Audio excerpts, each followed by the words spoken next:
Hello, everybody, and welcome to another adventure in history. I'm your host, Shane McInnes, and I'm coming to you from a bit of a new setup tonight, as you might be able to tell. You can maybe see this a little bit more defined, which may or may not be a good thing, depending on, I don't know, your opinion of this. Through the gracious donation of one of the mods, Mac in a Lab Coat, I have a new webcam.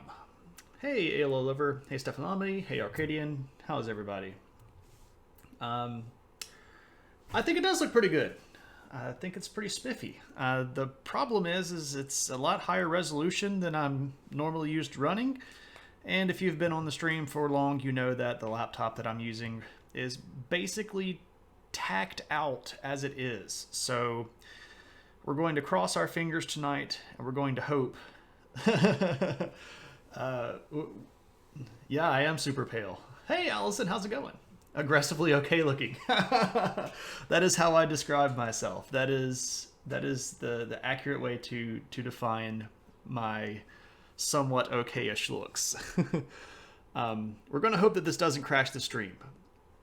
I'm getting the little red light flashing at me already, which is not necessarily the greatest sign.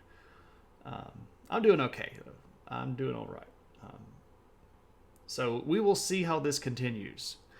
Hopefully everything stays at least on that nice little level. Yeah, I can already tell that it's dropping frames, which is not the greatest of things. We might end up having to switch back. I'm in the process of building a new computer anyway. It's the saving up the money thing that is the problem. Alas, I can already tell that this is probably going to be a bit of a pain in the butt. Yeah, I can try. Let me see.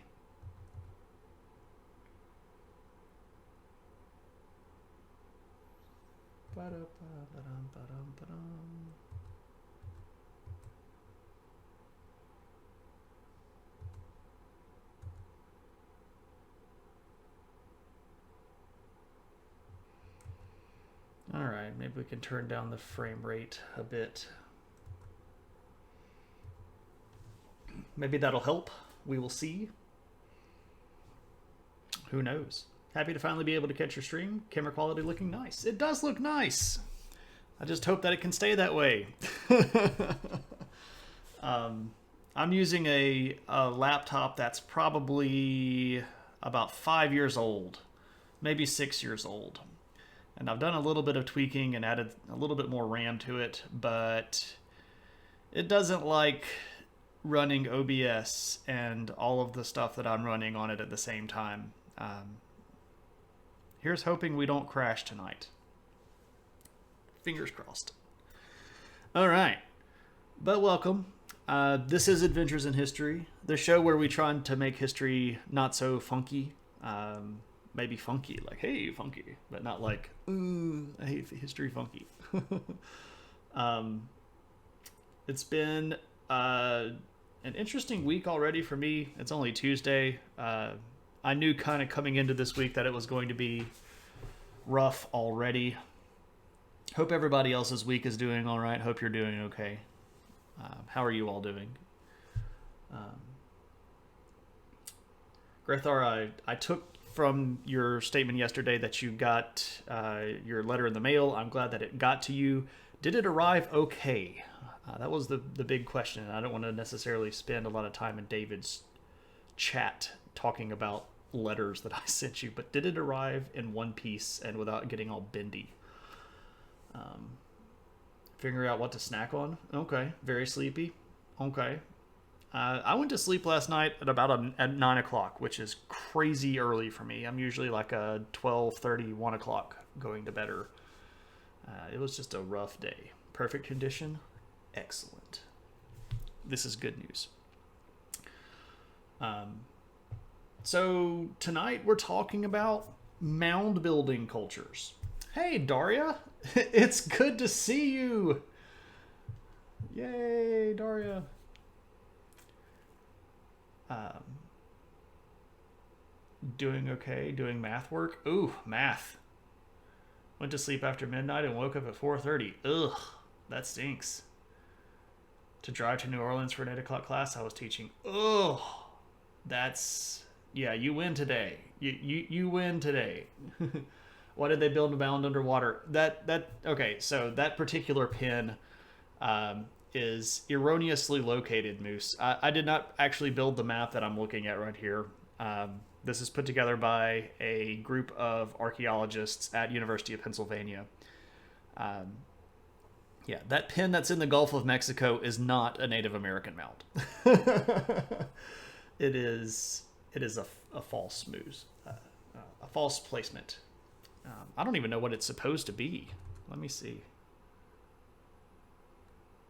Nanawaya? Oh yeah, that's in Mississippi. That's actually supposed to be up here around the capital of Mississippi, Jackson. Um, so interesting. Scuba expedition. I think that would be a little bit too deep. All right, so we're talking about Native American mound builders. This is, by the way, a special viewer request, not one that was voted on by the group, but one that was dumped. Not dumped, that's not the right word. 10,000 points got dumped to select the Redeem a Stream option, which is down below you in the chat window. You can redeem 10,000 adventure points to kind of name a stream and get to pick what you want to talk about. Yeah, it's before the continental shelf, but it's still pretty far out there. So this was selected by my beautiful wife, who knows that I enjoy talking about Native American mound builders and has been with me on a couple of adventures where we've been to Native American mounds. So she thought it would be a good thing to talk about. So I agreed, and that brings us to where we are. And I think that one of the things that people don't really understand, partially because it's just not taught very well in most world history classes, and it's not taught very much at all, even in United States history classes, is that there was a whole bunch of people in North America before white folks showed up. This is not something that a lot of people really understand, the level to which these people lived. Like the level of civilization and sophistication and organization that these Native American tribes had was comparable to stuff that's going on in Europe at the same time. So it's hard to overlook this, in my opinion. If you're being honest about teaching history and you want to teach American history or even world history, there are a lot of really cool people in the Native American sort of spectrum of stuff. And we're not even going to hit all of the big ones tonight. We're just going to be staying mostly on the eastern half of the United States today, and mostly hanging out around river systems. So this isn't even all of the Native American groups. There are a lot of things out there that a lot of people don't know about. Or I don't think a lot of people know about. If you know about all this stuff already, excellent. If you went through a public education in America, I doubt you do. Cardboard and the art had a partial imprint with ink, but there was no smudge on the art itself. Awesome sauce. This makes me happy. Okay, so first off, I mentioned this selection or this map thing that I have here. Over the summer, I was kind of poking around at things that I kind of wanted to do. Of course, I couldn't travel, like I couldn't go to the Balkans or I couldn't go to Central America or anything like that. But I could do stuff maybe where my wife and I could get in a car and we could drive on a highway and get out and stand in a field, because that seemed both responsible, socially distant, and would accomplish the goal of getting me out of the house. I have a travel bug. It's a pretty bad travel bug. It's definitely under my skin. I need to go and I need to see things and do things. So I started thinking about Native American mounds because there are a lot of them in the southeast region. And, oh Lord, what? His wanderlusting hard. Yeah, I'm wanderlusting pretty hard right now. I'm trying to convince Mac in a lab coat and kilted preacher to go on a road trip with me to Ohio to come see a lot of these Native American mounds up in the Ohio River Basin area, like all of these over here. Need to dig out the bugs with a spoon. Yeah. Well, some things that happens. Anyway, so I started looking around and got into contact with an archaeologist who was previous years digging at a particular site in Mississippi called the Feltus Mounds. And through conversation with her, she's up at the University of Pennsylvania again. She had sort of mentioned that she had this kind of master map of mounds that she had discovered. And I convinced her to share it with me, which is what you see here. Every one of these little push pins is a location where there is a Native American mound. And some of these are big locations where there are multiple mounds. Hey, Life of Mamba, how's it going, friend? I'm not actually a professor. Technically, my job title is instructor because I'm too junior to be a professor. But I appreciate it in spirit. So if we see here just by looking, there are dozens and dozens and dozens of these sites that stretch all the way up into Canada and all the way down to the southern point of Florida and the Gulf of Mexico. Mound building cultures were a lot bigger than a lot of people want to give them credit for. These people were spread out all over the eastern half of the United States. They are very advanced in a lot of their cultures, and I'm very excited to talk about them. Building giant mounds. Yep. And I've got pictures. There will be so much Adventure Hat tonight. I am very excited because we love to pretend to be ants. I don't know if that's the drive, but maybe. Dumb question? There are no dumb questions. I thought this was about to be creator of the candy bar mounds. Oh, yeah. Okay, so one of the potential stream titles tonight was Almond Joys Have Nuts ... so that you could fill it in with Mounds Don't. So I'm on your wavelength, Moose. Are we talking about mounds as in mounds of dirt? Absolutely. Really big, and when I say really big, I mean gigantic mounds of dirt. I love Almond Joys. I love mounds too. I'm a coconut fan. I like coconut. We love playing with dirt. I like playing with dirt. Okay, so let's start off our discussion all the way back where, I guess, at the beginning, with a period of time in North America that we call the Archaic period. And the Archaic period runs from about 8,000 BC to about 1,000 BC. And if we're looking at the people that lived in America at this time, this is when they are first sort of originally moving into this area and settling down into sort of set cultural groups. They had begun to develop independent physical cultures that are going to be able to define them. You're going to start seeing stuff like the Clovis culture show up. You're going to start seeing things like arrowheads and points and spears and things like that you might sort of instinctually associate with Native Americans. You're going to start seeing that stuff. The people groups that are in the Archaic period are not going to be very large. They're typically going to be smaller fully nomadic groups that are going to have maybe 100, maybe 150, probably at a maximum 200 or so people in a group, and they would be moving around. They would be living off of the land, and they would be staying very, very close to water. One of the central themes of tonight's discussion is going to be rivers.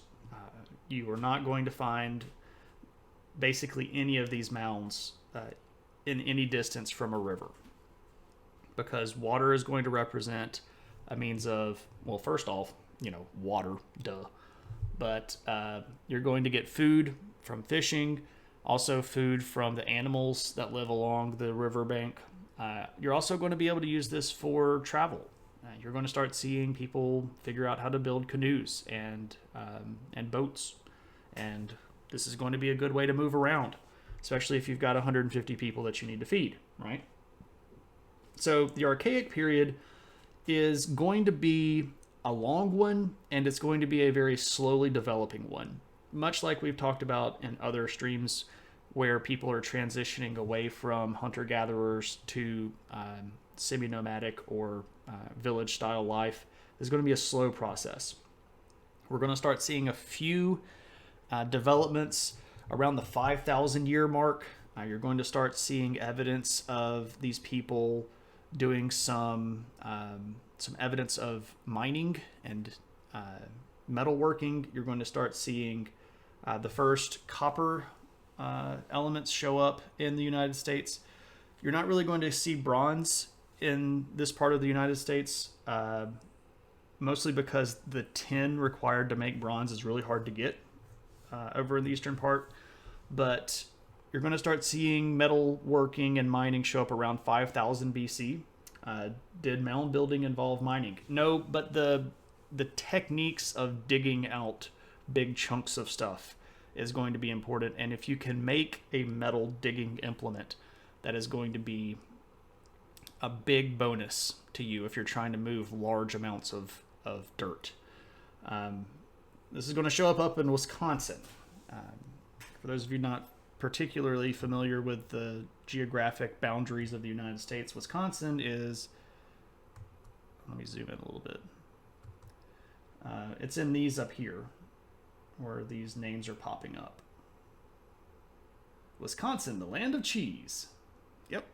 My father-in-law was in Wisconsin at the end of last year and the beginning of this year and sent us whole giant blocks of cheese. It's quite good. I'm a big cheese fan. Also the progenitor of dirt. Well, dirt was first invented when things started dying. Looks like the mound builders knew to avoid Detroit. No, there are Native Americans that are over that way, but it's a little bit too far away from a lot of the big river systems, because remember, we're going to be looking at river systems. So Detroit is kind of over in this area, right over in here. You love cheese. Wisconsin has the best cheese, true facts. Yeah, it's good stuff. I don't know if it has the best cheese. I've had better cheese in places like Italy. I've had better cheese in Turkey and Greece. But they do have a very big head start on Wisconsin cheese. People were making cheese in Turkey, about 7,000 years before anybody even got to America. So, Detroit is in Michigan, yes. It has the most cheese productions. Sure enough. Green Bay Packers. Isn't Detroit a video game? Not yet. I don't think it's actually come out. Cheese doesn't go with turkey. I think cheese goes great with turkey. I had a turkey and cheese sandwich for lunch today. It was habanero pepper jack. There we are. Oh, Detroit Become Human? Oh, it came out last year. What am I thinking of that's not out yet? The what's the 2077 game with Keanu in it? Cyberpunk. Yeah. There we are. Cheese goes with everything. Now you want cheese. I will not apologize for making you want cheese. I think that was probably an ingrained desire, and our discussion might have just brought it to the surface. So we start using metal. And I say we, I shouldn't say we, I have no Native American ancestry. Cheese and dirt. Favorite type of cheese? Ooh, that's a good one. The one that's in front of me. I like a good sharp cheddar. Soft cheese is good. I like blue cheese a lot. I like mozzarella when it's so fresh that it's still warm. Like they just recently went down and dipped it out. I also like really, really salty mozzarella. Cheddar, simple. Pepper jack. I like pepper jack too. I had pepper jack today. Pepper jack is not just for the uninitiated. It goes great on sandwiches. Never met a cheese you didn't like. Slap me in the face, spicy pepper jack. Havarti, smoked Gouda. Oh, I like Gouda a lot. Munster is okay. I like Munster if I have ham, and I don't mean like cold cut ham. I mean like a chunk of ham. Good blue cheese, excellent. Yes, blue cheese on a salad, good stuff. KP's got like the entire like pizza grilled cheese holy mess here, unholy mess maybe. Brie is good. I like brie. There's not really bad cheese that I've ever had. Pizza grilled cheese though, that sounds horrible for your veins, for your arteries. I don't actually know when they started making cheese in North America. That would be an interesting thing. I would bet that it would be down in probably Guatemala or Belize, maybe Honduras or Mexico. I would bet. Mac has had bad cheese. He used it to cool his computer. That's actually true, by the way. Our friend. History of cheese. I love how Mac in a lab coat has been like absolutely silent until it's true. Anyway, so we see metalworking in the eastern half of the United States around 5000. And we start seeing evidence of early and primitive trade around 3000, which is pretty interesting because that means that these people had physical cultures developed enough so that they could recognize goods came from different locations and that those goods were desirable enough for them to travel around and seek them out. Eating cheese now, and it's not my fault. Some of the earliest evidence of trade that we have during the Archaic period comes from a place called Indian Knoll.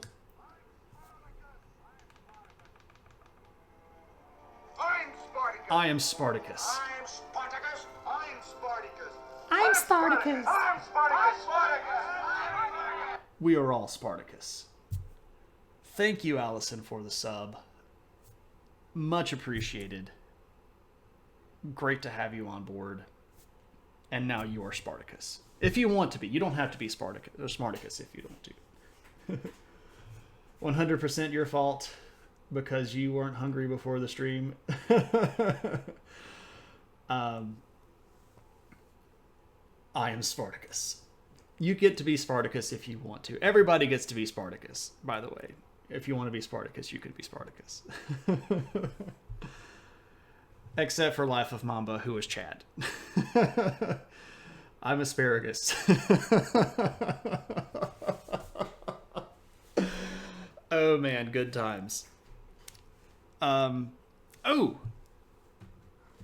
I have a surprise. I have an addition to the stream props. And I don't know if I should introduce it now or if I should let it come up organically. And I know that this is horrible because now you all want to know what it is. And I know I'm being a horrible person just by mentioning it. Okay, I guess I'm going to have to. I will show them to you, but I will not use them in their particular designed use.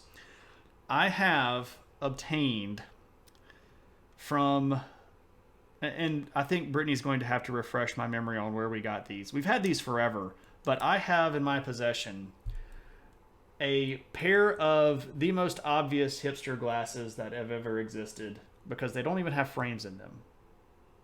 Right? And I was talking with Brittany. Brittany, by the way, for those of you unfamiliar, is my wife.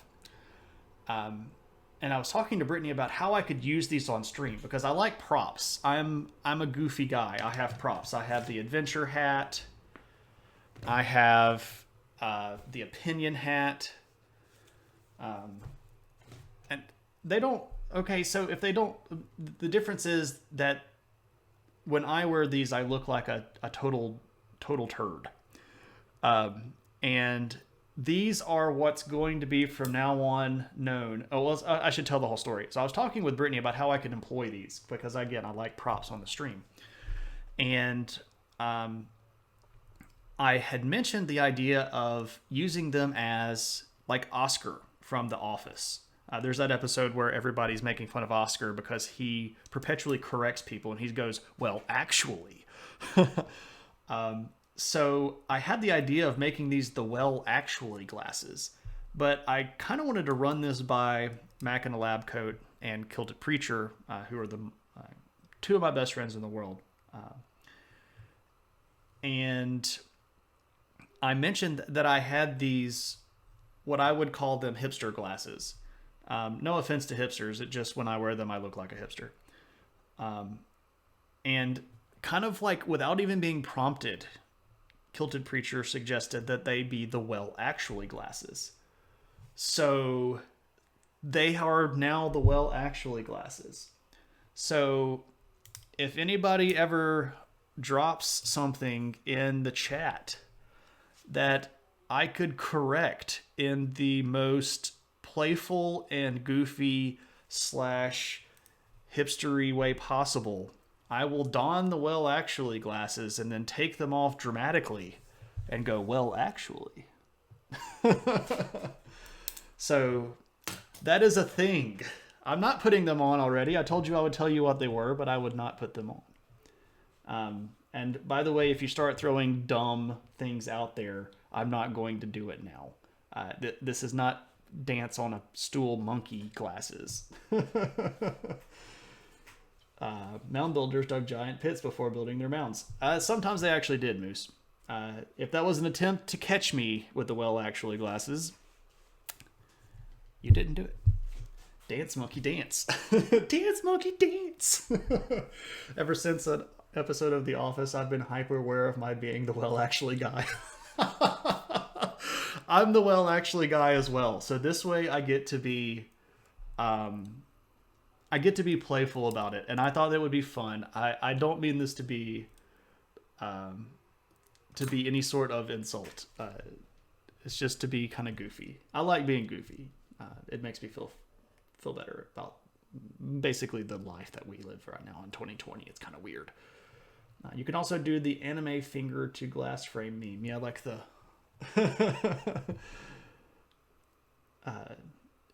is this a history fact?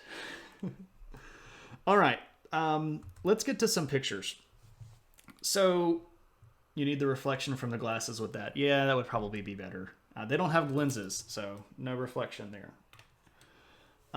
Okay, so in the archaic period, we actually do see some very, very old mounds. And the oldest ones in America are at a location in Louisiana called Watson Brake. And it is almost impossible to find photos of the mounds at Watson Brake because they are on private property.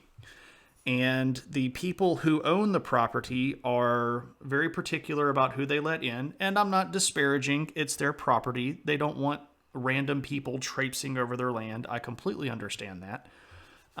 But they also are being a little bit hesitant about allowing even researchers onto the land, which again is their prerogative.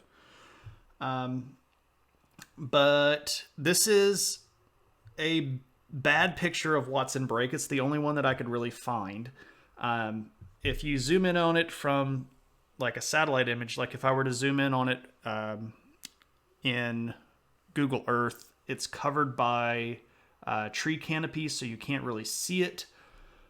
There have been several archaeological excavations out there, and there has been at least one big site survey that produced this image. The particular arrangement of the mounds here is a pretty common arrangement.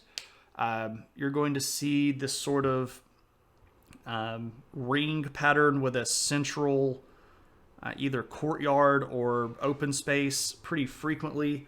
The highest mound here, Gentry Mound, is the one that I have this picture of. So ground level is right here, over here in the corner, and this whole rise right here is the actual mound itself.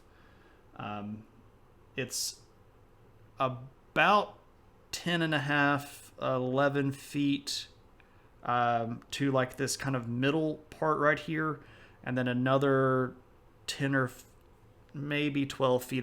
The whole mound from ground up is, you can tell here, it's about 9 meters tall, and I'm sure everybody's super familiar with the metric system to do all that conversion in your head. But 6 feet is about 2 meters. So 9 meters is math. You need some Nordic countries over there. You can travel freely through private land on foot and even pick berries and can't make... Yeah. So private property rights in the United States are okay. I don't have a problem with that. I wish that people that had significant locations like this on their property would be a little bit more open to organized and respectful archaeological research. I can't... Anyway, Watson Break. It's old. And when I say Watson Break is old, it is the oldest mound site in North America. Break. It's dated to 3500 BC, which is 5,500 years ago, which is roughly older than the pyramids. That's right. People in North America were building mounds that were 20-something feet tall with their bare hands and baskets before people were building the pyramids. Yeah. Watson Break is a big complex. It has 10 or so mounds, several very, very large ones. The population there was still very much hunter-gatherer, and it is evident based on the little bit of archaeological evidence that has happened that it took them a couple of centuries to build this. You've had a lot more success with Stream Elements than Stream Labs. Eats a lot less RAM. That sounds delightful. I might have to check that out. Thanks. That's the problem. My computer is just barely hanging on. And I just added a new webcam. But no, see, like right now, it's running perfectly. It's not giving me the little flashy red light. It's not telling me that it's dropping frames. It's actually running smoother now than it did before it crashed. So what the devil is up with that? Anyway, Watson Break, really cool stuff. The way that these things are built and the way that we can sort of see Watson Break being constructed based on, again, the limited archaeological evidence that we have there, is that the people, as they moved through this area, were spending a certain amount of time, more or less, in this region on a couple of periods of the year. So it looked like the people that were in this archaic period were sort of making a loop through certain regions and would make a couple of different passes through this location each year. And as they showed up, they would kind of camp in the location where the mounds were. and then they would spend some time working on building the mounds up. And we can actually tell sort of the periods of construction based on the different levels of packed earth. You make a big flat surface and you packed the mound down, and then you dump more stuff on top of it, and there you go. But it took centuries to build these. So even though they were way ahead of their time, and this is very, very early in human history to be building anything of this size, it did take a while for the whole complex to be built. A couple hundred years. We all have our little breakdowns sometimes, then we feel much better. Oh, your went from 50-60% CPU use to labs with 18% with elements. This is sounding better. I don't know if I'm going to have time to completely rebuild the stream from the bottom up, but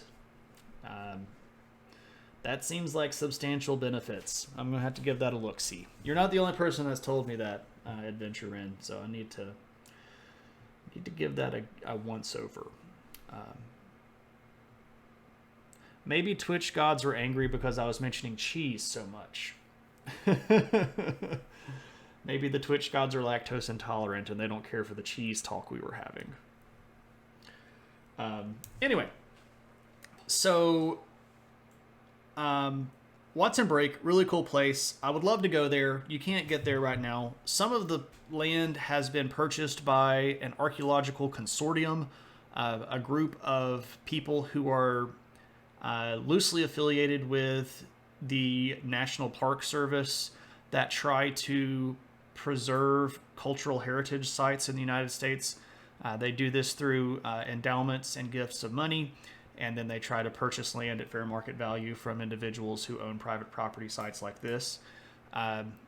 The family that owns Watson Break territory or region is interested in selling, but it was left to several different family members, and for the land sale to go through, they have to have unanimous approval, and there's a holdout. One of the family members won't hold out, is still holding out and won't agree to sell the land. Blessed are the cheesemakers. It's a metaphor. It's blessed all those who work in dairy products. All right. So Watson Break, oldest mounds in North America, older than the pyramids. So not just yesterday. All right, let's talk about another location. Poverty Point. And this is a location that is super interesting, and I get to wear the adventure hat when talking about Poverty Point, because I have been there a couple of times. If you could see Brittany, she would be wearing her adventure hat. She doesn't actually have an adventure hat. For those of you unaware, when I talk about a location that I've been to, or I talk about historical things that I have seen with my own eyeballs, I get to wear the adventure hat. This hat has been with me on many trips abroad. It's been to 3 different continents and has been to 10 different countries. And I love it with a love that I should not direct at inanimate objects. You has 3 adventure hats. I has 4. Okay, so let's go look at Poverty Point. Poverty Point is a very interesting location. It is in Louisiana as well. It is along one of the side rivers that stretches into the Mississippi. And, oop, I'm in the wrong spot. I need to come up here.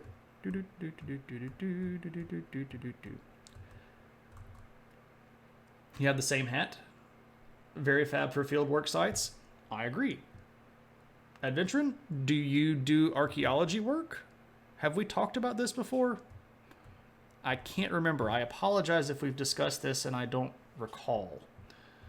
Okay, so Poverty Point is one of the coolest places that I have ever been in my life. And I am not being hyperbolic or saying that just because we're talking about it. I really do think it's wicked cool. It is the second oldest mound structure in North America. The date that archaeologists have nailed it down to is somewhere around 1730 BC. And it is absolutely friggin' enormous. If we look at the site here from our magical eye in the sky, you can see several really striking things here. These ridges are actually Native American mounds. There are 6 of them, and they are in concentric ridges. They go all the way around here as well, and then they come all the way around over here. These were all built by hand with human labor, putting dirt in baskets and moving it around. Considering we go from discussing mounds to human civilization to cheese to land ownership to streaming software to the mounds again, I'm not surprised Shane might forget some things that are said. Oh, well, yeah. You do archaeological fieldwork, though. Well, that's interesting. Where have you been? Tell me where you've been. I'm excited. Eye the sky looking at you with your mind. Yep, it is a big Wi-Fi symbol. This big, giant construction right here is really flippin' cool. There are several other mounds. There is a mound over here. There are a couple of mounds over here. There is another fairly large one over here. And then there's the big ol' honkin' one right here. Now this guy is particularly interesting. It's completely operational info web. Don't know what you're talking about. Maybe I missed it, but why did they build these mounts? We haven't actually completely talked about that. That's a great question, and I probably should have hit that off the top. There are 2 different main reasons to build a mound. One, to bury somebody in, but we haven't really got to the burial mounds yet. 2, to do stuff on top of. And the vast majority of Native American mounds in the United States were ceremonial in purpose. You built them and then you did stuff on top of them. There's a lot of connection here with solar and lunar worship. Also a lot of astronomic impacts here. A lot of these mounds are built with specific portions of them being aligned with constellations, the rising of the sun or the rising of the moon at certain times of the year. These were also, and some of the ones that we'll get to later, built so that the chief of the clan could have a cool house on top of it. So, paragliding jump-off points, UFO landing sites. All of these are answers. So this guy right here is a bit of an interesting mound. It's been weathered a little bit, and it has been unfortunately exposed to the elements of human farming. So it's not completely as clear as it used to be, but this is in the shape of a bird. This is the wingspan. There's a little rounded head right here that you can see. This is the body and the tail. Mounds were mostly built as a means for clearly identifiable location to deliver tacos. Go to the top of the mound. Where? You'll see it. So let's look at this big mound right here in a picture. And hopefully when I switch back from pictures, this whole stream won't freeze. Okay, so here we are out in the field beside the large mound here at Poverty Point. This little red dot right here is our vehicle. This giant honkin' thing in the background is one of the largest Native American mounds in the United States. It is about 55 feet tall. It is absolutely gigantic, and it was completely built by people's hands. They moved all of that dirt by hand up from the region behind here, which would have been the woods. Oh my, that's massive. Oh, Kyle. Goodness gracious. He has a Chevy Spark. I don't have a Chevy Spark. We have a Sonic. It's a small car, but still, that's a big mound. How it might have looked freshly built. It probably would have looked very similar. They the Native Americans pretty clearly let grass grow on it just as a way of sort of anchoring it down. But there would have definitely been more stuff here. There would have been most likely some sort of building on top of here. They've done some excavation up here and found evidence of a lot of burning, which would have probably been linked with some version of sacrifice or some religious ceremony. And there's some evidence that there might have been kind of a wooden palisade, basically post drove into the ground along this way. Not 100% certain about that. It could have just been some version of building. But yeah, they probably let the grass grow on it just to anchor it down and keep it from weathering out in the river. Or I'm sorry, not the river, the rain. So this is actually a really great image of the site itself. You can see the really big, great concentric ridges here. You can see the big bird mound out here. Other mounds over this way. This site is very easily accessible. I don't know how many people want to go to the middle of nowhere, Louisiana, to get to it. Quite nice, very cheap. It's $3 to get in. They have a nice visitor center with a really cool set of stuff that you can check out. I don't know if you'd want to necessarily go in there. I don't know if these are the warning beacons of Gondor or not. I don't think this is Calendal. Earth calls for aid.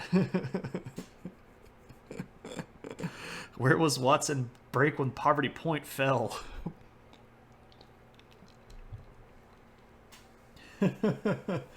Roswell lacks mounds. UFOs do not land safely. There we go. I mean, that's Illuminati confirmed right there, man. That's it. You just land the UFOs on the mounds, and then everything's fine. Poverty Point is a really cool place. If you ever get a chance to go there, I would highly encourage it. It's so much more impressive when you see it in person. I can show you pictures all day long, and you can look at it from space, but it's just not quite the same. There were people living at Poverty Point. There's actually a whole culture that's called the Poverty Point culture. These people were a mix of sedentary lifestyle with semi-nomadic lifestyle. So there was a stable population at that site, but the population fluctuated really drastically during the year. There was an Oceanside Native American site we were pretty sure was essentially a cleaning station gathering for fishing, and the Bradford Caves, which are essentially 1100s AD era Port Bromberg Castle, and two both in Northumberland. Oh, so you're over in what is that like Virginia, North Carolina region? Point proven. Anyway, the Poverty Point culture traded pretty widely. We see evidence of tools and items coming from several hundred miles away. So people pretty clearly moved up and down the river. The location itself is situated on a bayou, which was originally connected to a river system that got you out to the Mississippi. So lots of travel up and down the Mississippi River. They did grow grains, but this isn't corn. Native American cultures in America don't grow corn until much later. The stuff that they were growing is mostly kind of, well, basically domesticated weeds almost. Currently in California, Northumberland being in northern England. Oh! Northumberland as in England, Northumberland. I didn't know if there was a region of America that had just gotten called that, but that sounds pretty neat. You should share pictures. I should tell you how to get to the Discord. Oh, what was that? What is this? Why won't you let me chat in my own chat?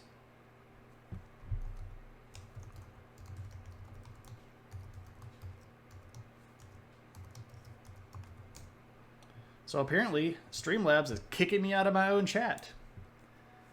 And now I can't log in because I have two-factor authentication on. Somebody do Discord. There we go. Thank you. We do have a Discord, and I am really bad at promoting it, as you can tell. How are they Native Americans if you're in England? Right. Anyone else have a frozen screen? Oh, is it frozen again? Is it frozen again? Is it down? Is the whole thing down again? No, your screen is good. Hit refresh maybe?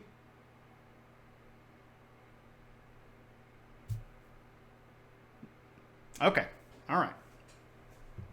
Anyway, Poverty Point, really cool. Archaic period, very old. I'm moving for you. I'm moving for you. Okay, that was too much. I apologize. That was over the top. Okay, we leave the Archaic period and we move to something called the Woodlands period. The Woodlands period stretches from about 1000 BC to about 1000 AD. And there are going to be a lot of really big changes. Hey, Alex, how's it going? Welcome to the stream, friend. Hope everybody's doing all right in your world.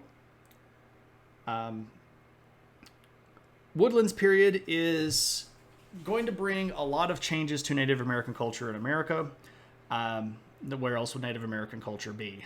Native American culture in China? It's a bit redundant there, Shane. The biggest change that you're going to see in there are two big changes that you see in the Woodlands period. Number one, you're going to see pottery show up. Pottery is going to first make its appearance back in the Archaic period. It's not going to be very good, though. You're going to see widespread pottery, though, during the Woodlands period. Number two, you're going to see a lot more hunting and fishing. As people settle down into semi-nomadic lifestyles, they start recognizing that their diet is not as diverse as it was when they were nomadic. So they're going to have to supplement that plant-heavy diet with protein from hunting and fishing. So you're going to see hunting and fishing techniques improve. You're also going to see hunting and fishing tools improve. It takes stuff. Wait, so they had metal before they had pottery? Yep, they did indeed. Interesting developments there. This is not true across all of Native America, but in certain locations, yes, they did have metal before they had good pottery. Can't kill the metal. The metal will live on. Are you talking about Scott Snyder's Batman now? That's not Scott Snyder. Or was it Scott Snyder? Yeah, I think that was Scott Snyder Batman. Who wrote metal? No, I can't remember. Now I'm blanking and I feel obvious. Tenacious D. Oh, Tenacious D. I like them. They're okay. All right. So two big groups of people that are going to show up in this Woodlands period are going to be up in the Ohio River Basin. And I need to... Can I zoom out fast? Whee! Zoom out. So we're going to go up here to this giant clump of stuff. This giant clump of stuff up here is roughly going to represent two Native American cultures called the Adena and the Hopewell cultures. And you sometimes see these referred to as almost a pair, so Adena Hopewell. I can type these if you're interested. That's why it's there. These two cultures are going to be fairly prolific mound builders, and they're going to get a little bit more creative with the stuff that they do. I mentioned earlier in the stream that I was trying to get my mods to go on a road trip with me because I want to go see all of these. I mean, clearly not all of them. Yeah, Poverty Point is outside of Transylvania.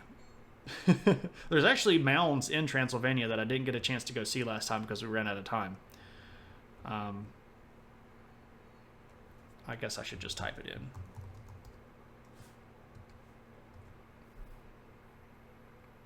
Oh yeah, it's covered up by all of these. Okay, so one of the biggest locations of, and I won't zoom in on this yet because it's kind of an interesting place, and I want to talk about it a little bit before we show it.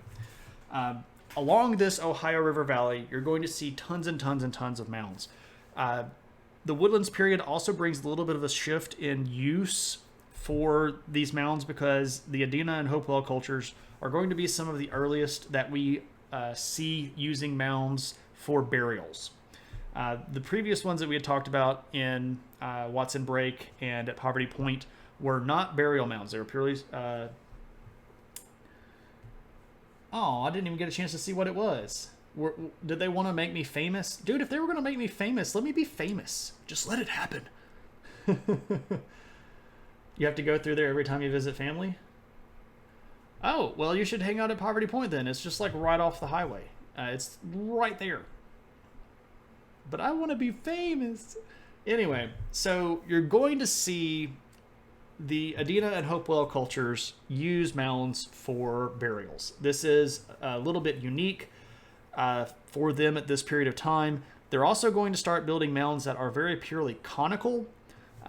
The ones that we have looked at previously typically had flat tops or rounded tops. The Adena and Hopewell are going to be really big on making them look sure enough like cones. Pretty interesting developments there. But one of the coolest places that you can think of to go to if you are a mound aficionado has got to be Serpent Mound in Ohio, just on the other side of the river. Let's check this guy out. It's really flippin' cool because, as you might expect, it is shaped like a serpent. Can you see it? Check out how cool that stuff is. There is a little bit of a debate over exactly how old this is. I love snacks. I have a better photo that I'll share with you here. Let me switch over to it. Poverty Point. Boom. Serpentine, Babu, serpentine. We're fans of Archer around here.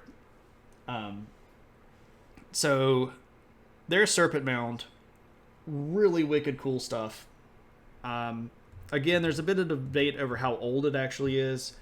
There is a ritual site that is in a larger complex. So sort of south and a little bit east of this, you're going to find several other smaller mounds that are going to be pretty clearly used for rituals. They have a lot of burn stuff on top of them. Again, when you find a mound that has a whole bunch of burned stuff on top of it, you sort of have to infer what they might be doing. This might be cremation. This could be sacrifice. It's hard to tell sometimes exactly what they're burning. It could have just been a really big bonfire, and they were just having a good time hanging out, and the big fire was symbolic of something religious. So, pretty cool stuff there. Probably the most well-known one. You've seen this a few times. Cool. Giant barbecue pit. Could be. It's easy to know where the barbecue is because you put it up high and the smell kind of wafts around the entire river valley and everybody knows where to go. This guy, I'd forgotten what it was called, but it is indeed super cool. Haven't had the chance to go see it. I would definitely love to go see it. On my list of places to get to as soon as we can actually do stuff. It's a bit too far for a one-day drive. It's about 18 hours away from me. That's a bit much. So your one outfit will smell like barbecue for the next year. I'm pretty sure that your one outfit would smell like funk so badly the barbecue would just kind of bounce off of it. We're not doing lots of ancient laundry. All right. All right, so in the Woodlands period, you get the Adena and the Hopewell. They're in the Ohio River Basin. They build dozens and dozens of mound sites. Again, let me zoom out here and I'll show you one more time just all of the different sites in this region all over the place. So basically all of these little locations are probably associated with this Woodlands period of time. Some of them are a little bit younger, but the region right here kind of hit its peak in that Adena Hopewell region. There's a little bit of stuff later on, especially Fort Hill, which is, I thought I saw it. Fort Ancient. There's some pretty cool stuff there that I'd like to go see. There's Fort Hill somewhere around there. Anyway, lots of places. cool things for you to go see if you want to get on a road trip. Or fly over and do a road trip. But if you're going to come to America, most people are probably not going to fly to America and then go see Native American mounds. To each their own. Okay, so also in the late Woodlands period, you're going to get a new group of people down around my neck of the woods called the Coles Creek culture. These are mostly going to be in the southern part of the Mississippi River Valley, especially down in this region, which you can't see because I'm not putting it on the map, right around in here. And one of the places that I've started discovering, or I guess I've started studying, that's not actually on the map, is way down here in the sure enough swamps of South Louisiana. And it's a place, I really should put a pin on it, I guess. I'll do that later. Anyway, it's called Bayou Grand Chenray, because everything's got to be, Cajun, or I guess, yeah, that would be technically Cajun at that point. But this is a pretty big location. It's part of the Coles Creek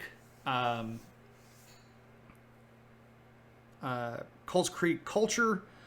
It's a pretty big installation. You can see here it's got 12 different mounds. We can try to zoom in on it, but part of it is in a field and part of it is underwater.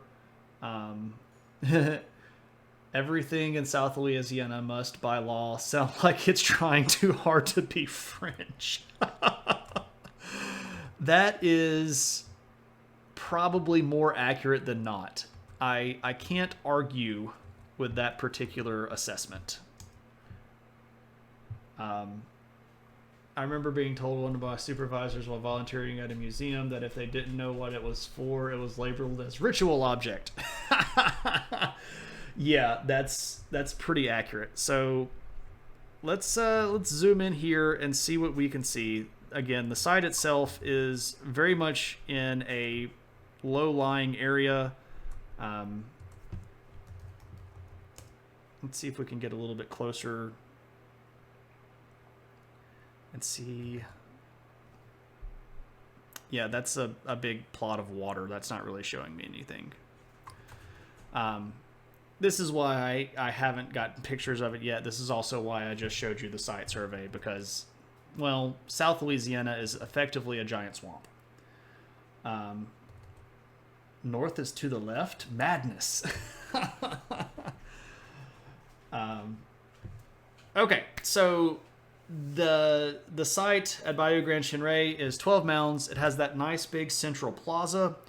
And it's going to carry us over into the AD period. It was built somewhere around 875 AD, and it was a habitated site until around 1200 AD. So this is going to carry us into a lot of the sort of what we call the later Woodlands period. But there are sites all over that are Coles Creek culture. Of course, the site Coles Creek, you can go look that up if you want to. But one of the things that happens at the very end, right at the very end of this Woodlands period, there's going to be a big crop that gets introduced, and it comes from the south and the west. It mostly comes up from Mexico and then into the southwest and makes its way over into the Mississippi River Valley. And that is corn. Corn is going to change the way that cultures live in the eastern part of the United States. You would not necessarily think that corn would be such a big deal, but let me promise you, corn is a big deal. It does not take long for people to realize the potential of corn, the ability that it has to produce a lot of food with a little bit of input. And they're also going to figure out something that is really impressive for ancient cultures, and that is the concept of crop rotations and soil nutrient balances, because they create something called the Three Sisters. And if you ask my wife about the Three Sisters, she knows all about the Three Sisters, because in her garden this year, she grew the Three Sisters, which are And I actually have a fun little picture. It's not from her garden. I wish I would have taken a picture of her garden. That would have been a great thing to hold on to. I have this dinky little thing that I looked up. It's corn, beans, and squash. So you plant the squash, and it does good stuff for the soil. And you plant the corn, and it does stuff for the soil. And then the beans roll up the corn, and what you have is 3 different crops that produce a wide variety of caloric intake with a minimum of processing. And this is going to utterly change the way that Native American cultures in the eastern half of the United States function, because this is going to supply them with an abundance and a natural surplus of food. It has been argued that bee balm is the 4th sister. Well, there we go. There's a free little history nugget for you. I did not know that bee balm was the 4th sister. 3 sisters are super cool growing style. Also replenishes the soil. Right. So you put the stuff into the soil and you get the good stuff out of the soil and you have surplus. Surplus is going to change society, because as soon as certain people don't have to work, guess what? They ain't gonna. Because the biggest and the baddest of the guys is going to say, I am now chief, and you got to do what I tell you to do. Bebop is the 5th. What about Rocksteady? Is that the 6th? So that was a deep cut there. I don't know how many people are TMNT fans. And I mean real TMNT. Rocksteady is right out. Right out. Well, hopefully you're not including Toka and Razor, because we all know that those were fake. Okay, I like Secret of the Ooze. It wasn't that bad. It's not nearly as bad as Turtles in Time. But they weren't OG mutants. I like Ninja Turtles. Okay, so now you're bringing us back to White Boy rapping. Yo, it's the Green Machine. Gonna rock the town without being seen. You ever seen a turtle get down? Yeah, I know the ninja rap from TMNT 2 Secret of the Ooze. That's how goofy I am. One of your history teachers said the 4th was sunflower. I don't know how much sunflower got over into the eastern half, but I wouldn't doubt it. Sunflower was a pretty big crop, especially out in the southwest, where it was much more humid. Stuff like squash and corns have a lot harder. Squash and beans have a harder time growing where there's not as much water. Sunflowers can live without as much. So maybe it was a kind of a regional 4th variety. Who knows? I didn't know that bee balm was the 4th. Learn something new every day, though, right? All right, so these 3 sisters are going to, like I said, they're literally going to change society, because with surplus comes specialization.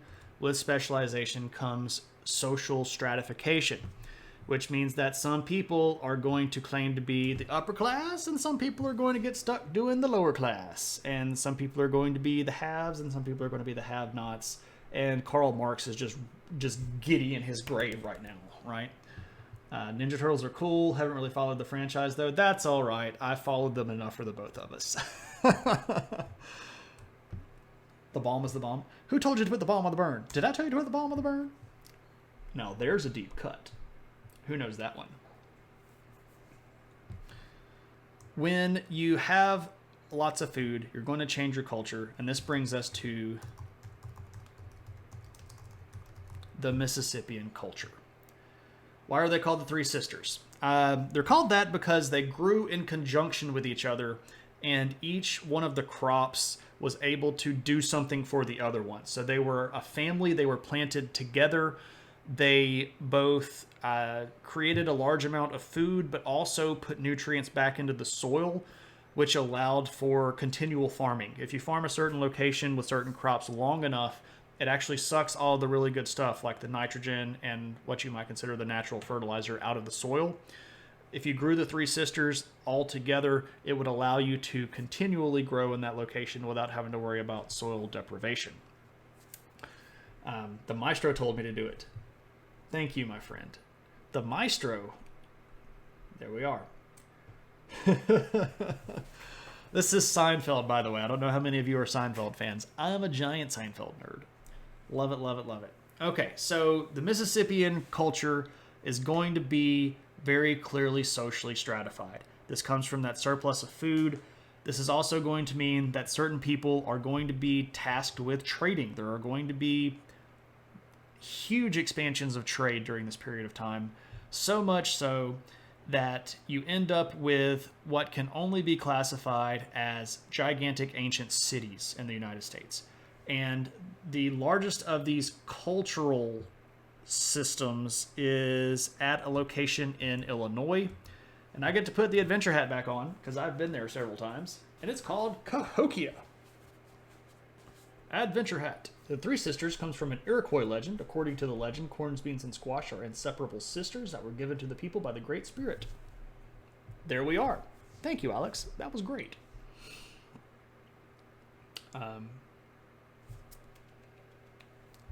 Okay, so Cahokia. Oh, Cahokia. Again, another one of the coolest places that I have been to in the United States. Absolutely cool. I have lost my location. I can't find where I am without the borders. Tell me where I am. Okay, thank you. Cahokia is the largest Native American site in the United States. And it has the largest Native American mound in the United States. And it is absolutely enormous. So we're going to look at the site here kind of from space. All of this stuff that we see right here would have been part of the larger complex. There are about 36 mounds in this area. There are humongous earthworks. There is a pole hinge, which is basically Stonehenge made out of wooden poles that were stuck up in the ground that function basically the same way that Stonehenge does as a natural calendar. You know that place? Again, haven't visited, but rather cool. It's amazing. The region itself would have been just absolutely crazy populated. There would have been probably, if we are to believe conservative estimates, probably in this area around 30,000 Native Americans in a city in about 800 or so AD. And if you were to contiguously put this on a timeline with, say, another city like London, this city of Cahokia in North America had just as many or more people as London, England did at the same period of time. This was an enormous trade complex. The trade network from Cahokia ran all the way up into Canada, all the way down to the Gulf of Mexico, all the way over to the Yellowstone region of Montana, and all the way over to the eastern coastline regions like Massachusetts, Maine, Vermont, New Hampshire.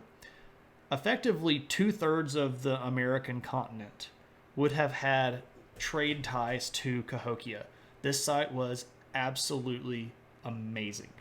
The mound here that is the central kind of focal point is called Monk's Mound. It was called that because there was actually a monastery built on top of it when St. Louis was a very, very Catholic place. It is this thing right here. It's not so, if you look at it from space, yeah, you can tell it's a big honking thing. Let's look at the actual pictures. Monk's Mound is, I said, the largest Native American mound in the United States.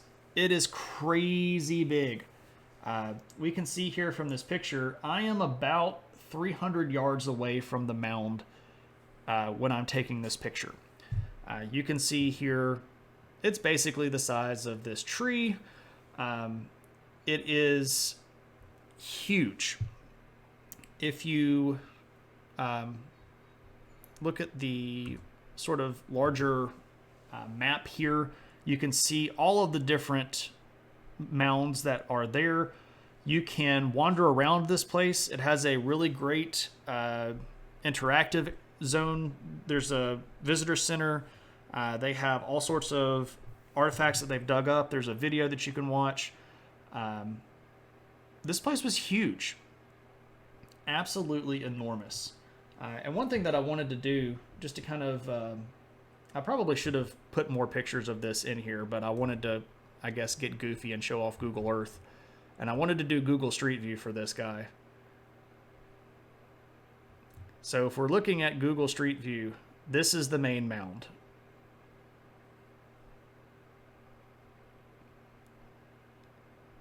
It is, at its height, over 70 feet tall. The base of the mound is the same size as the base of the Great Pyramid of Giza. This is enormous. It was built by hand, by people's work. It had 3 different building phases. You can see that there are levels here. This is ground level, and then this sort of intermediate lower level, and then this sort of middle level, and then the top level. These were all constructed in phases over the course of about 150 to 200 years. This is ridiculous. It would have taken millions and millions and millions of man hours to build something like this. And this is just one of the mounds at this site. The whole site is just all over the place. There are something like 15 or 20 acres on each side of the road. So the site itself, it's just enormous. And this was right here in the United States. There are both burial and ritual mounds at the location. So this whole region right here, this big square that you can see, is all part of the archaeological site today. And you can wander around all of these things. You can get out and walk around and look at the mounds up close. It's absolutely fascinating. Super cool place. I know I'm kind of like being goofy and gushing about this. It really kind of gets me going, though. This is what gets me all hot and bothered when it comes to history stuff. Okay, so that's just one of the sites of the Mississippian culture. There is another. I'll throw that one out there for free. There's another place in not so far from me, not so far from where I used to live in Alabama, called Moundville, which is another really big city. What I find interesting about Moundville is that if you go today to the city of Moundville, oh, dude, that is amazing. That is a great emote. So do ceremonial mounds tend to be flat on the top and burial mounds conical? Yes, usually. Conical mounds could be ritual mounds, but they also do like to bury people in those. And just because it's got a flat top doesn't mean that somebody's not buried in it. It's kind of a situational cultural thing. So I was talking about Moundville, and this is the modern day city of Moundville. It's not so big.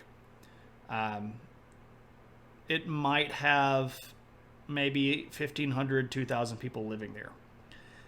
However, if you were to go there during the Mississippian period and seen this ancient city of Moundville, there would have been about 15,000 people living there. So what we're looking at from space are all of these different mounds. You can see all of the different ones here. I've got a really good picture of this. There is apparently, and this sort of kind of burns my biscuits because I didn't know about it, there is a service. I'm sorry, I should show this first. This is the main mound, or the Chief's Mound here at Moundville. This is social stratification. And by the way, I'm wearing the hat because I've been there. So this building here is actually a recreation of a building that they excavated on the top of this mound. This would have been designated as the chief. So when we have a surplus and we have social stratification, we have chief mounds. So you get to live in the really cool apartment on top of the mound with the really good view. It's good to be the king. But this is what I was sort of kvetching about. There is apparently a company in Moundville that owns a small plane that will fly you around the site. And this is something that I would love to have done. This comes from one of their flight services. The site itself is quite large. It has about 15 large mounds. There are estimated to be another 10 or so that they suspect. The problem with these mounds, and unfortunately a lot of mounds, especially in the southeast, is that a lot of them have been destroyed due to farming. People, especially in the post-Civil War period of time, needed to maximize effort. They needed to maximize the amount of land that they could farm, and Native American mounds weren't really important to them. They needed food. So a lot of these Native American mounds have been plowed under. We are very, very lucky to have the ones that we do have today. So, Moundville, the site today is about a tenth of the size of the ancient city, and that just kind of blows my mind. Let me kind of dwell on this for a second here. Again, we have been taught by so many, and I don't. Well, I should say when I was coming up through elementary school and even somewhat into high school, we didn't talk about how advanced these cultures were. We didn't talk about how organized they were and how wide their trade networks ran and how they had cities that were 30,000 people big and 15,000 people big. All we talked about was white people showed up and brought Jesus. I mean, and that surely happened, but let's not forget how amazing these ancient people were. They had a city at this location that was 10 times bigger than the modern day city was, that had more trade and more economy than the modern city of Moundville has. The modern city of Moundville, with its internet and its stop signs and its red lights, is less culturally significant than it was 1,200 years ago. And we forget this stuff. We don't talk about this stuff enough. And I know that I'm getting a little soapboxy, but you notice that I'm not wearing the opinion hat because I think I'm completely still within the realm of fact here. So, there we are. You're back. Welcome back. But you have no cheese. Sadness. You've seen similar tendency with the British Isles and certain early sites? Yeah. Well, if we want to talk about culturalism and the problem of taking people over, not to poke fun at our British friends, but they did take over a quarter of the world. So, something to think about. All right. So, Mississippian culture, we hit this high point. It's this amazing kind of pinnacle of Native American culture in the East. And then stuff starts kind of going a little bit backwards. We don't exactly know what happened, but by the time Europeans showed up, places like Cahokia were mostly abandoned. Somewhere around the 1100 or 1200 point AD, the big cultures just sort of kind of dissolved a little bit. There was evidence of some fighting, but surely not enough to cause an entire culture to collapse. There was evidence of epidemic kind of stuff, which makes sense when you have, really big cities and people crammed close together.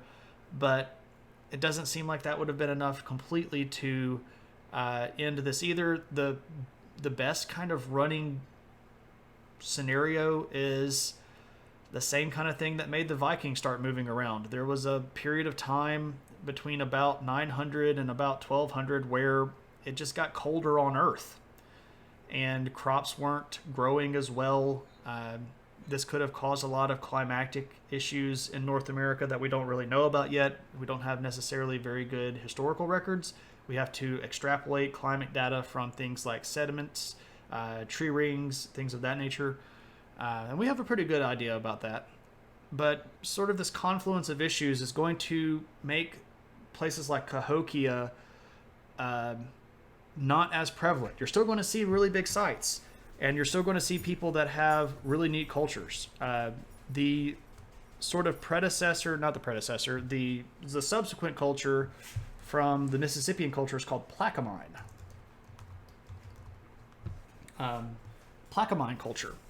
And this is going to be the remnants of the Coles Creek culture who had a lot of influence from this Mississippian culture moving up and down the river.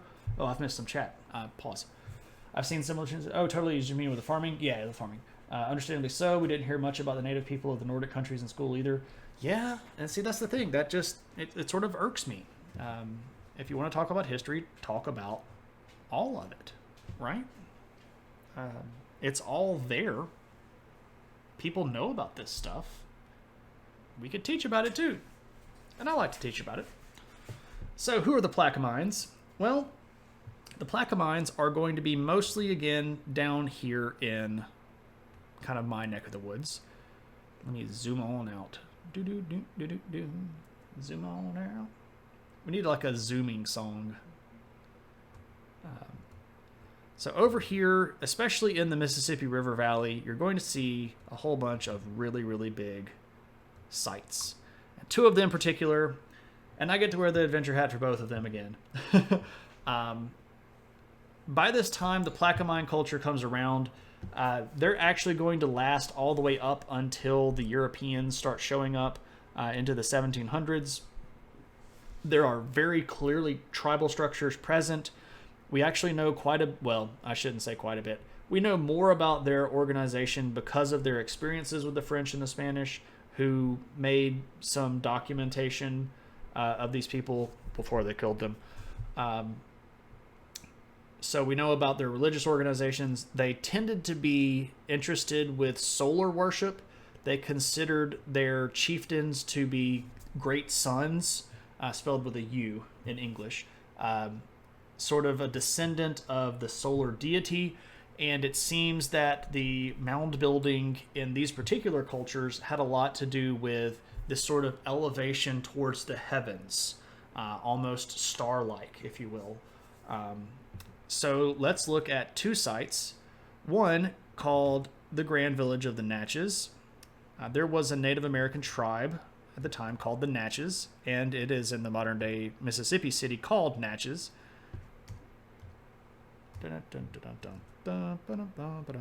And it's here. You can see that there are a couple of mounds. You can see this one here. There's another one over here. These are fairly small in comparison. Now, they're still sizable mounds, but the Grand Village is going to be... I have pictures of these. Hold on a second. Nope. Here we are. Pretty nice looking place. These would have been for the chief. There's a chief here. There's actually a reconstructed village here you can actually go see. It's pretty neat. They have ritual mounds, nice big kind of courtyard here. There's another mound sort of off screen this way with huts on top of it. But note, these aren't as big as, like the Cahokia Monk's Mound, right? This is not going to be as impressive because the culture wasn't as big. The Natchez natives did not trade as highly or as with as high of a frequency. They did not trade nearly as far either. But they did have a pretty neat site. And they are associated with another group of people that lived just up the river at the first Native American mound that I can completely remember going to. I saw some when I was a child, as a very, very young child, but I couldn't really ever remember where they were. I didn't really understand them or appreciate them. But when I was in college and I went on a Mississippi history field trip in college, I first arrived at Emerald Mound. Emerald Mound is the second largest Native American mound in the continental United States. I should say in the United States. There's nothing in like Hawaii or Alaska that's larger. It is very, very big though. It has a wider footprint than the mound at Cahokia, but it is not as tall. You can see it here though. It is roughly shaped like a pentagon, and the points here are important for their alignment. There are also two mounds on the top of it, so this larger mound here has two smaller mounds on top of it. The natives are very interesting and have a clear social class and structure. We must destroy them.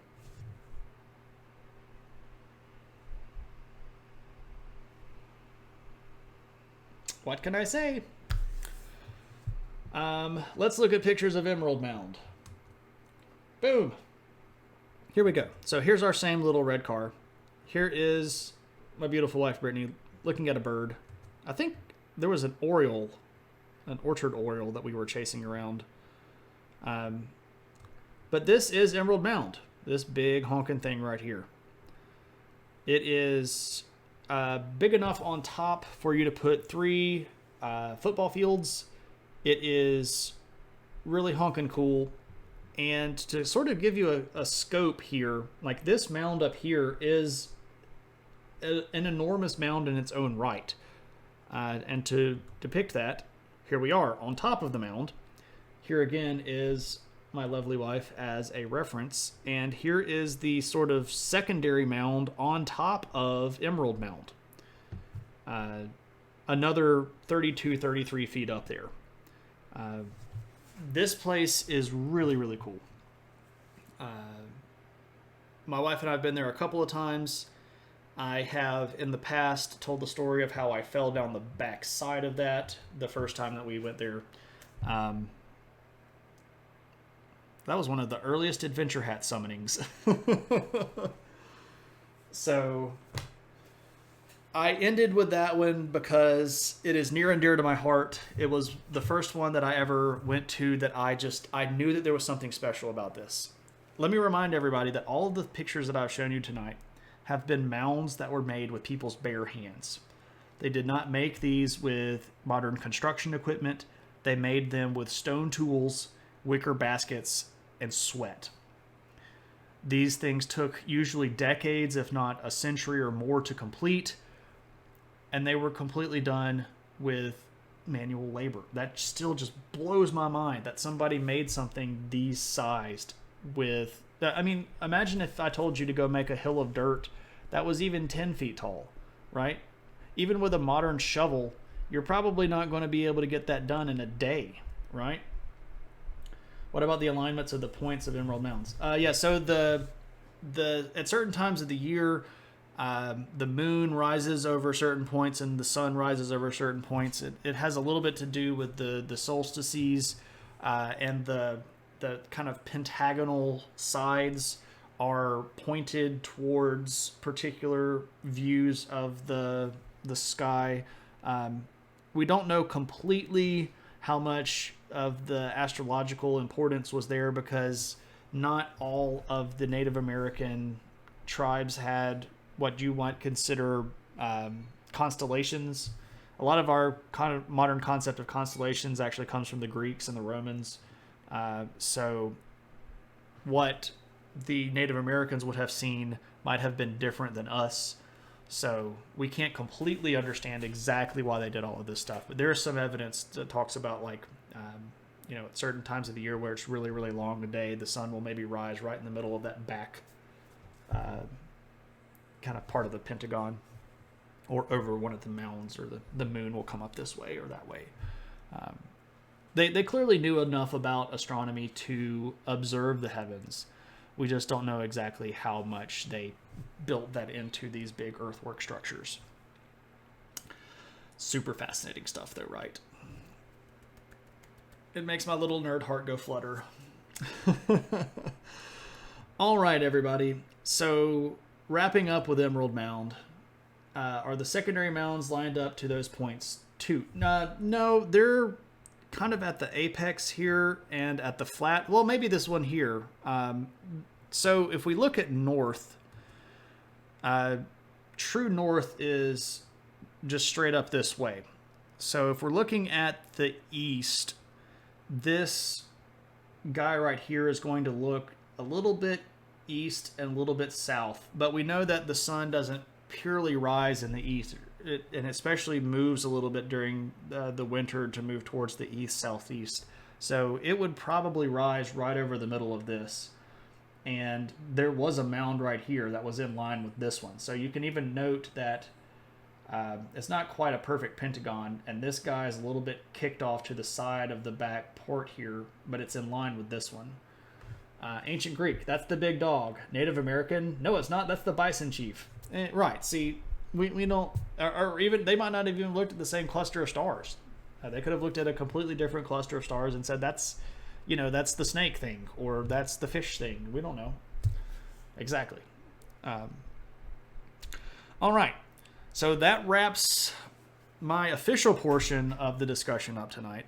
But if you all want to ask any questions, we can continue the conversation that way.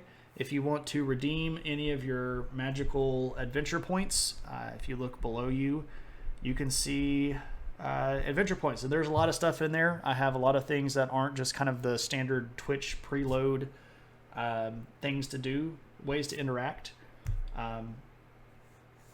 Otherwise, I can talk a little bit about what we've got on stack for Thursday. Thursday is our regularly scheduled adventure in history. History of cheese making, cheese, and necessarily things. I'm Spartacus! I'm Spartacus! I'm Spartacus. I'm Spartacus! I'm Spartacus! I'm Spartacus! No, I'm Spartacus! I'm Spartacus. Hey, Gypsy. How's it going, my friend? And thank you for the sub. That is very, very kind of you. I appreciate all of my subs. I appreciate everybody, period, just for showing up. And the fact that you would even throw money in my direction makes me very kind of awkwardly... I don't take gifts well. I ramble and don't say words in the right order and say things. Thank you. Thank you. You came in late. That's okay. Welcome.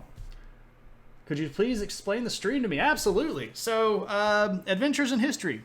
We have two kind of main streams. We have the Thursday stream, which takes place on Thursday. Great throw. I'll come back. We have the Thursday stream, which is a chronological adventure through history. We started all the way back with what makes humans humans, and we are going through history in chronological order, and we are kind of hitting the high points. We're not going through all of the tiny little meticulous details. And then on Tuesday, we do viewer requests if there are viewer requests to do. Usually it's every other Tuesday, but I've been having a lot of requests lately, so I've been doing them more frequently on Tuesdays. What time on Thursdays? 7 p.m. Central Standard Time. So tonight's was a viewer request. I almost said students. Viewers in the chat can vote on streams.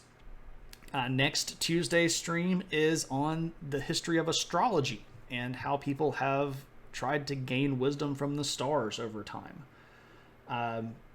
And this particular stream was from a stream redemption, which Graythar just redeemed, where if you build up 10,000 points, you can actually request a stream. And I will do whatever you request as long as it's within reason. I'm not going to do anything profane, and I try to make sure that there is enough material actually there to make an entire episode out of. Usually episodes are about an hour and 15 minutes, hour and a half long. I ran my mouth a little bit more than normal tonight because I got on a topic that I really, really dig. So I will note next week. So normally, like I said, we do a viewer request every other week. So next week is actually the official viewer request stream. This one was a channel point redemption. What's your background? I am a college professor. Well, I almost said professor. I'm a college instructor, but I teach history in college. I have taught for, I think this is my 13th or 14th year now. So I've been a teacher for a while. I really like history. It is a topic and a subject that has always fascinated me. And when I was growing up, I got really bummed out that teachers didn't teach history in the way that I felt like it should be taught. This is the story of people. People do goofy stuff. We can laugh, we can joke, we can be fun. And I had too many teachers that would read out of the book, make you copy stuff off of the overhead, put up stuff that read off of the slides. Just really boring. And I don't like that idea because so many people that I teach now in college have this very negative view of history. And they think that it's a super boring thing and that people are just duh, it's lame and it's a throwaway subject and nobody needs it. I wholeheartedly disagree. So I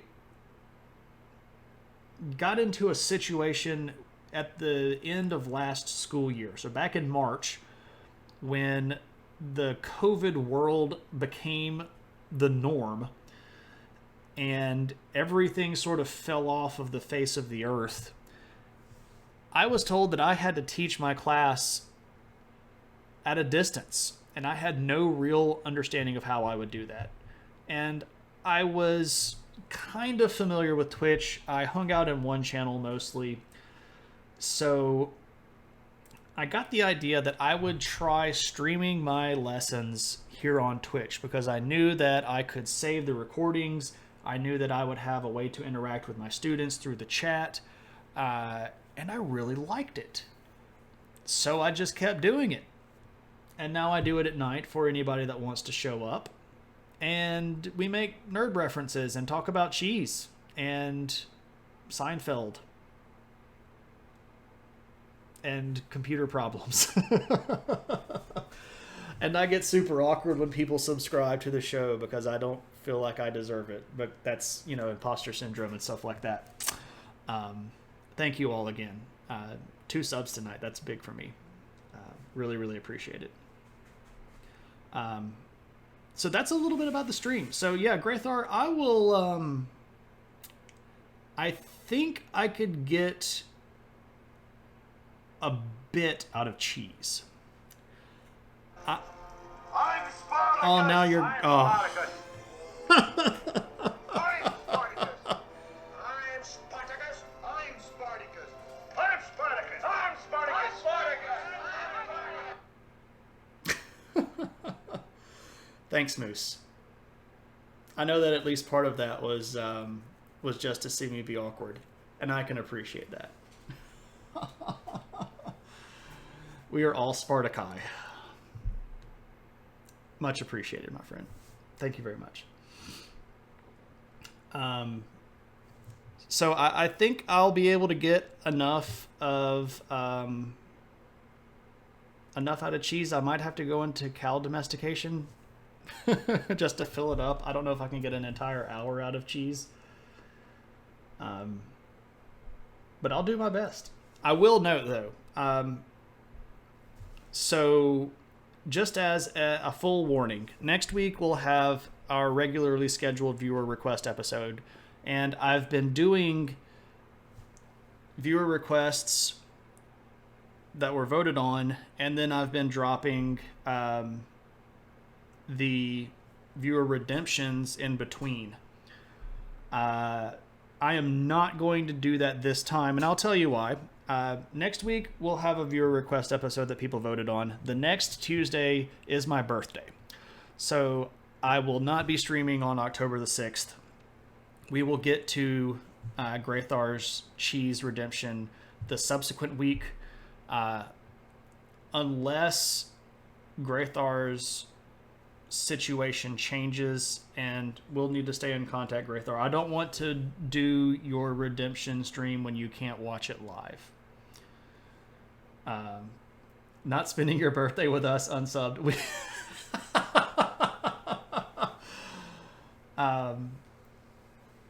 I do have a master's in Imperial History. Yes. Any favorite weapon and or maneuver?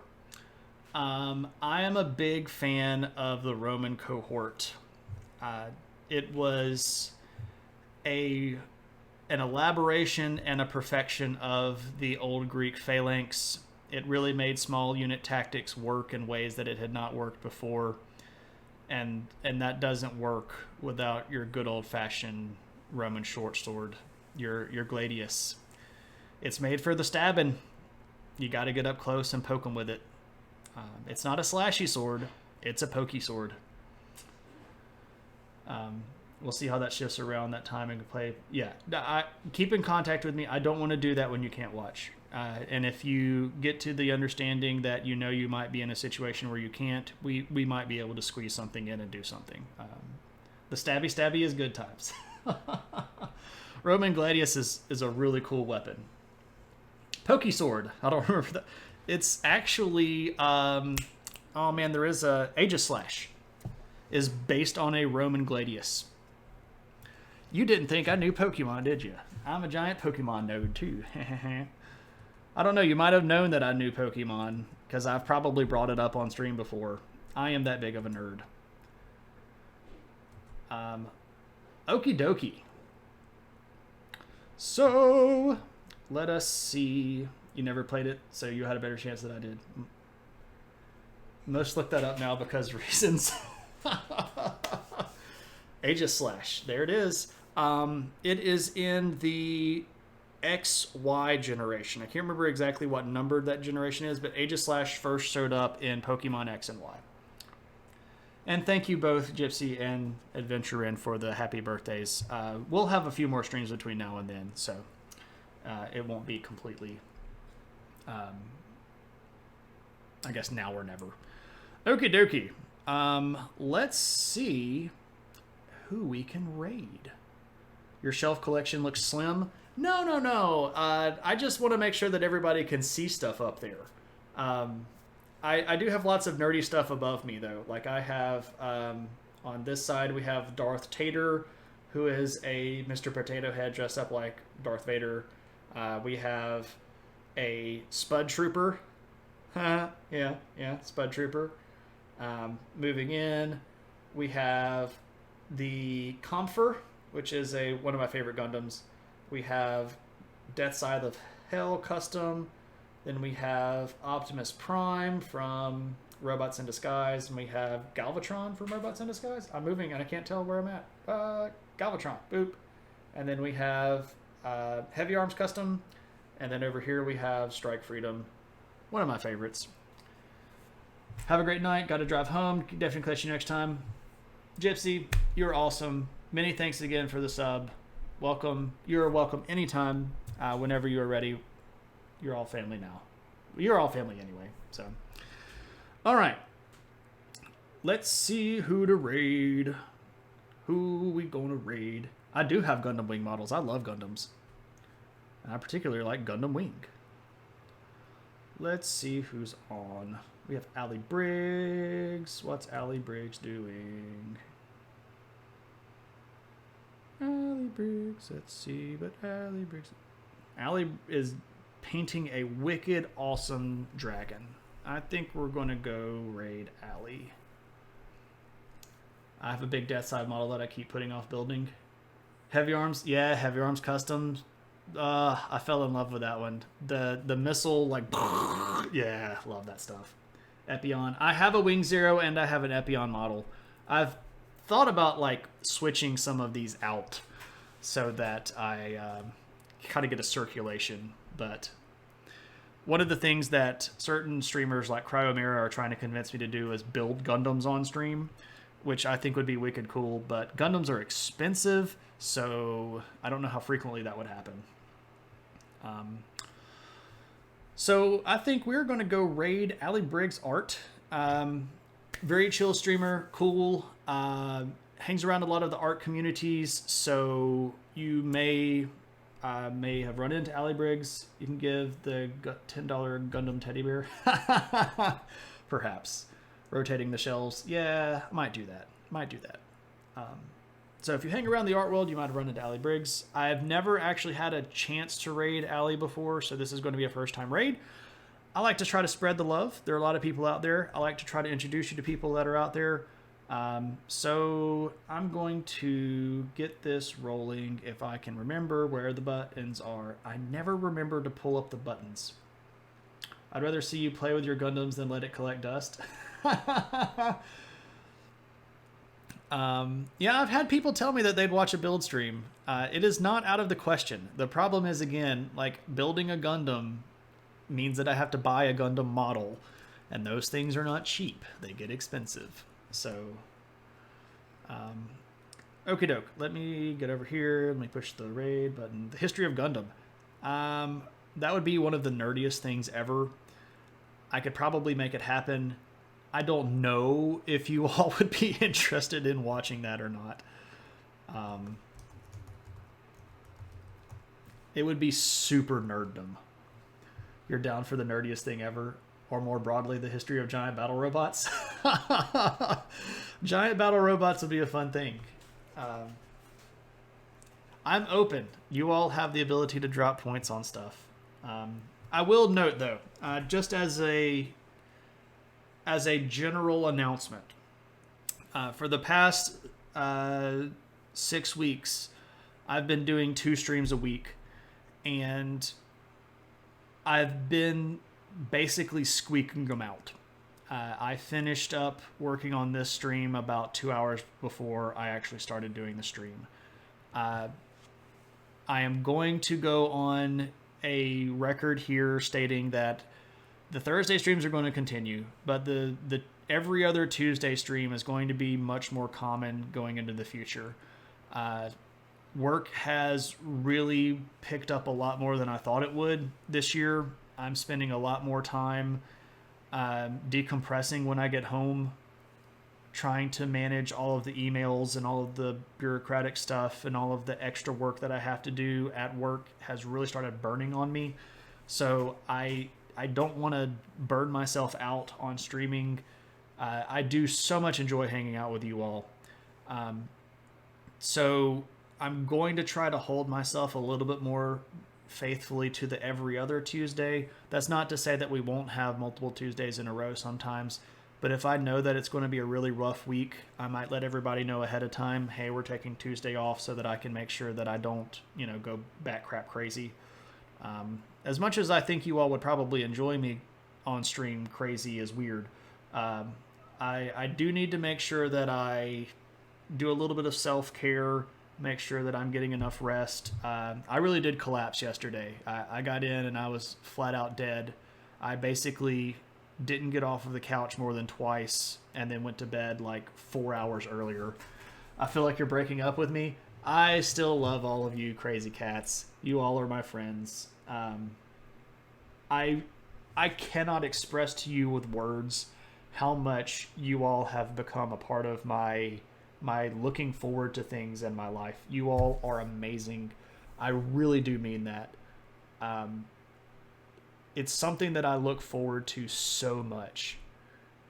It really is. I'm getting emotional. I'm not going to cry on stream. You'd be able to tell it a lot more thanks to this really great camera that once again Mac in a lab coat has agreed to allow me to borrow to test out. For no money. Shipped it to me from 2 states away. You people, you mean a lot to me. You really do. And I appreciate you all willing to spend your time and hang out with me. So, that being said, I'm going to push this button and we're going to go raid Allie. Please make sure that you give Allie a lot of love. Our battle cry, as always, is going to be adventure. What do I mean, you people? I mean my viewers, you people. The people on the other side of the camera from me. Yeah, I think we're all pretty cool people. I don't know about me, but I know you all are cool. What do you think about watch documentaries? I'm not familiar.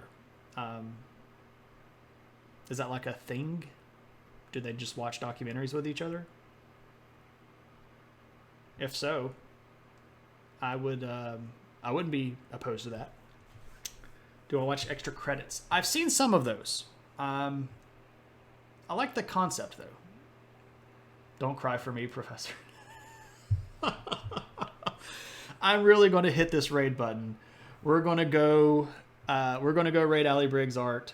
Be kind, hang out, give follows, yell adventure, throw some adventure hats, and I will see you all Thursday, 7 p.m. Central Standard Time. We're going to talk about China. We're going to talk about giant civil wars that stretch 100 and something years. And then we're going to talk about the first Chinese emperor. We're going to show some really cool pictures. It's going to be really fun, and I'll see you all then. See you all. Take it easy.